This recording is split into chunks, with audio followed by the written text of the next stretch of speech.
So let's start. Number 10. NASA's $125 million unit mix-up. In 1999, NASA lost a Mars spacecraft, the Mars Climate Orbiter, because someone forgot to convert from imperial units to metric.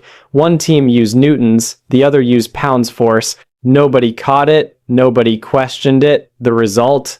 The spacecraft entered Mars's atmosphere at the wrong angle and disintegrated into a puff of expensive embarrassment. This was not an intern's mistake. This was a multi-team, multi-million-dollar mission with years of planning. Imagine telling Congress, we lost a spaceship because someone didn't use the right ruler. NASA got roasted in headlines. The mission was supposed to provide valuable climate data and support future Mars exploration.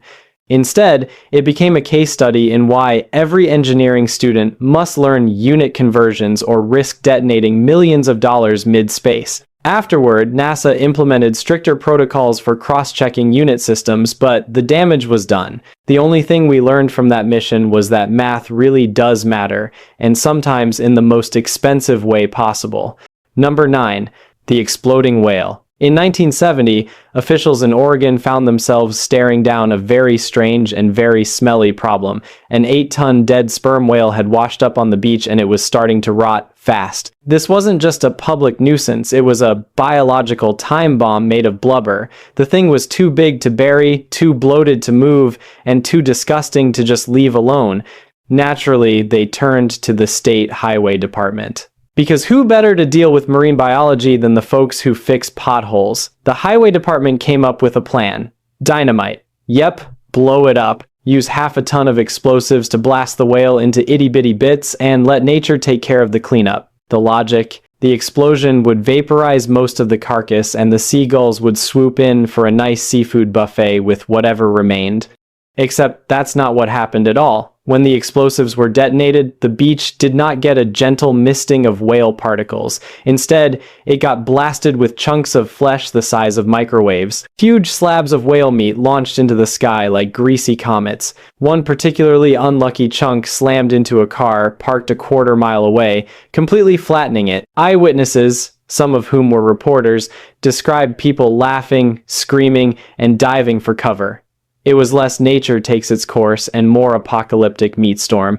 And the smell? Think burnt fish mixed with the scent of a tire fire, if that fire was also somehow rotting. And the worst part? The plan didn't even work. The largest, nastiest pieces of whale didn't go anywhere, they just sat there. Slightly cooked, slightly warmer, and somehow even more grotesque than before.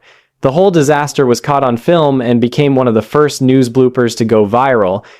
Long before YouTube or TikTok, it wasn't really science. It was just a bunch of engineers trying to solve a squishy, biological mess with the one thing they truly understood, explosions. And in the end, it became an unforgettable reminder that just because you can blow something up doesn't mean you should. Number 8. The Chernobyl roof robots that melted. After the 1986 Chernobyl meltdown, the reactor's roof was covered in graphite, chunks so radioactive they could kill a person in seconds. The Soviets, to their credit, decided to send robots to clean it up. Logical, right? Except they didn't test the robots under radiation. Turns out, electronics tend to melt in extreme radiation.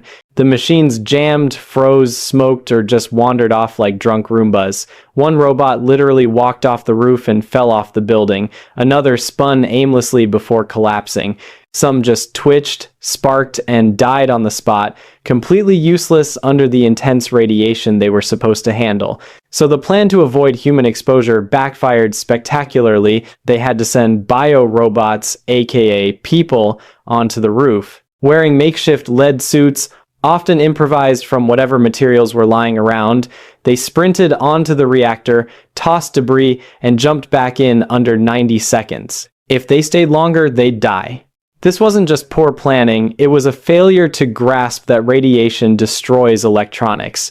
You'd think someone would have asked, hey, should we, maybe test this first? But nope, they trusted Soviet engineering, and the humans paid the price. Number 7. Thomas Midgley Jr., the man who accidentally ruined the world. Thomas Midgley was a chemical genius and a walking environmental disaster. First, he solved the problem of engine knocking by adding tetraethyl lead to gasoline. Great fix, until we realized he basically poisoned the air for decades. Kids inhaled it, whole cities were exposed, IQs dropped, health crises followed. It was such a big oops. Then he tried to make refrigerators safer by inventing CFCs, chlorofluorocarbons, and that worked. Until, again, scientists noticed they were eating a hole in the ozone layer. That's 2 planet-scale disasters from one man. But wait, Midgley's personal finale was almost poetic. Later in life, he became paralyzed from polio, so he engineered an elaborate system of pulleys and ropes to move himself in bed. One day, he got tangled in it and accidentally strangled himself. Midgley wasn't evil, he was just so good at solving problems, he didn't notice the flaming dumpster fire left behind each time. He's the cautionary tale for when smart people go unchecked. If there's a Mount Rushmore of accidental scientific oopsies, this guy is on it. Twice.